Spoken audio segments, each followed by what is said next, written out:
নমস্কাৰ সকলোকে স্বাগতম জনাইছো মই এটা নতুন ভিডিঅলৈ বিশেষকৈ আজি আলোচনা কৰিম নৱম শ্ৰেণীৰ সমাজ বিজ্ঞানৰ এটা অতি গুৰুত্বপূৰ্ণ বিষয়বস্তু নিবনুৱা সমস্যা আনএমপ্লয়মেন্ট। প্ৰথমতে আমি একেবাৰে চমুকৈ জানিলো আনএমপ্লয়মেন্ট অৰ্থাৎ নিবনুৱা মানে আসলে কি। সংজ্ঞা ডেফিনেশ্যন অফ আনএমপ্লয়মেন্ট সাধাৰণ অৰ্থত আমি কৰ্মহীনতা বা কাম নথকা যেটো অৱস্থা তাক আমি নিবনুৱা বুলি কওঁ। কিন্তু অৰ্থনৈতিক ভাষাত কাম কৰাৰ কোনোবা এজন ব্যক্তি ক্ষমতা আছে ইচ্ছা আছে সত্ত্বেও যেতিয়া কোনো উপযুক্ত সংস্থাপন নাপাব সেই অৱস্থাটোক আমি তেতিয়াহ'লে কি বুলি ক'ম নিবনুৱা।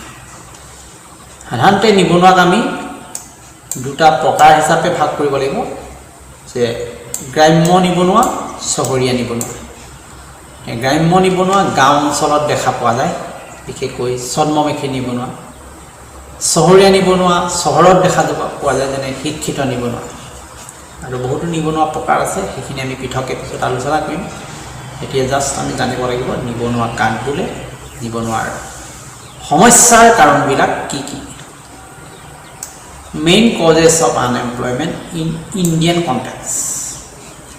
প্ৰথম কথাটো ক'ব লাগিব জনসংখ্যা বৃদ্ধি। দ্ৰুত জনসংখ্যা বৃদ্ধিয়ে হৈছে আটাইতকৈ ডাঙৰ কাৰণটো হৈছে নিবনুৱা।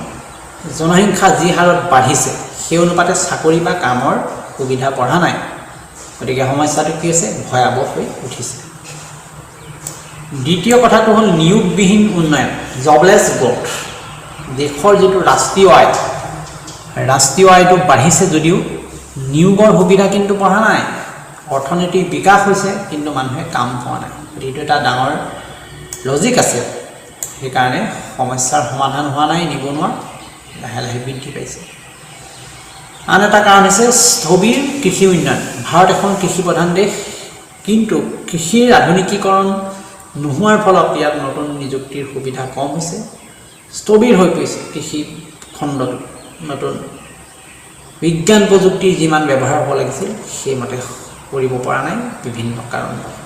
গতিকে কৃষি উন্নয়নটো কি হৈছে স্থবিৰ কৃষি উন্নয়নে তেতিয়াহ'লে নিবনুৱা সমস্যা বাধা সৃষ্টি। উদ্যোগীকৰণৰ মন্থৰ গতি। আমাৰ দেশত উদ্যোগ বা কল কাৰখানা আশানুৰূপভাৱে গঢ়ি উঠা নাই, যাৰ ফলত উদ্যোগিক নিবনুৱা সৃষ্টি হৈছে। দেশৰ বিভিন্ন প্ৰান্তত উদ্যোগীকৰণৰ ক্ষেত্ৰত তুলনা কৰিলে দেখা যায় যে কোনোবা অঞ্চল বহুত আগবাঢ়ি গ'ল, কোনোবা পিছ পৰি গ'ল। ইয়াৰ অন্তৰালত কি কাৰণ আছে সেইবিলাক আমাৰ প্ৰয়োজন আছে বিশ্লেষণ কৰা। গতিকে দ্ৰুত উদ্যোগীকৰণৰ অভাৱ বা মন্থৰ গতিৰ দ্ৰুত উদ্যোগীকৰণ নিবনুৱা সমস্যাৰ অন্যতম এটা কাৰণ। আৰু এই কথাটো আমি পাহৰি যাব নালাগিব যে ত্ৰুটিপূৰ্ণ শিক্ষা ব্যৱস্থা, পুথিগত শিক্ষা যিটো থিয়ৰিটিকেল নলেজ সকলো ছাত্ৰ ছাত্ৰীয়ে লাভ কৰিছে, কিন্তু প্ৰেক্টিকেল ফিল্ডত তেওঁলোকে বৃত্তিমুখী বা কাৰিকৰী শিক্ষা লৈ নোযোৱাৰ ফলত স্বাৱলম্বী হ'ব পৰা নাই। বাস্তৱ ক্ষেত্ৰত তেওঁলোক ব্যৰ্থ হৈছে কেৱল পুথিগত জ্ঞান লাভ কৰি। গতিকে এইটো এটা ডাঙৰ সমস্যা নিবনুৱাৰ কাৰণে। শেষত অন্যান্য কিছুমান কাৰক হিচাপে আমি চাব পাৰোঁ মূলধনৰ অভাৱ, দৰিদ্ৰতা, উপযুক্ত পৰিকল্পনাৰ অভাৱ। গতিকে মূলধন গঠন কম হৈছে, মানুহ যিহেতু দৰিদ্ৰ, মূলধন গঠন কম হ'লে ইনভেষ্ট কৰিব নোৱাৰে, বিনিয়োগ কৰিব নোৱাৰে, বিনিয়োগ নকৰিলে উন্নতি নহয়। দৰিদ্ৰ হৈছে মানুহ, দিনক দিনে দৰিদ্ৰতাৰ প্ৰভাৱত পৰিছে, বিল' পভাৰ্টি লাইনৰ তললৈ গৈছে আৰু মানুহ আৰ্থিকভাৱে দুৰ্বল হৈছে, যি নেকি দৰিদ্ৰতাৰ কবলত পৰি নিবনুৱা সমস্যাটোৱে গা কৰি উঠাত সহায় হৈছে।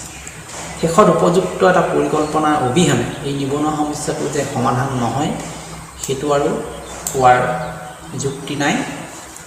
ইয়াক সমাধান কৰিবলৈ উপযুক্ত এটা পৰিকল্পনা অতি জৰুৰী। পৰিকল্পনাৰ অভাৱ প্ৰতিফলিত হৈছে। ৰাষ্ট্ৰীয় পৰ্যায়ত হওক, ৰাজ্যিক পৰ্যায়ত হওক, দেশত উপযুক্ত পৰিকল্পনাৰ প্ৰস্তুতকৰণত চৰকাৰ ব্যৰ্থ হৈছে। তাৰ কাৰণে দৰিদ্ৰ সীমাৰেখাৰ সংখ্যা বাঢ়িছে, নিবনুৱা সমস্যা বাঢ়িছে। গতিকে আশা কৰোঁ ছাত্ৰ ছাত্ৰীসকল তোমালোকে একেবাৰে সংক্ষেপে নিবনুৱানো কি প্ৰকাৰ নিবনুৱা আমাৰ দেশত আছে, গাঁৱে ভূঞে থকা নিবনুৱাৰ কাৰণবিলাক কি অলপ হ'লেও বুজিব পাৰিবা। ভিডিঅ'টো চাই যদি ভাল পালা নিশ্চয় শ্বেয়াৰ কৰিবলৈ নাপাহৰিবা। মোৰ চেনেলটো ছাবস্ক্ৰাইব কৰি ল'বা। মোৰ Facebook page Pankaj Bora follow' কৰিবা, শ্বেয়াৰ কৰা, কমেণ্ট কৰা, লাইক কৰা। কিবা যদি থাকিব তোমালোকৰ অভাৱ অভিযোগ কমেণ্ট কৰিবা। গতিকে আজিলৈ আহিছোঁ এটা পুনৰ নতুন ভিডিঅ' লৈ অহা প্ৰতিশ্ৰুতি ধন্যবাদ।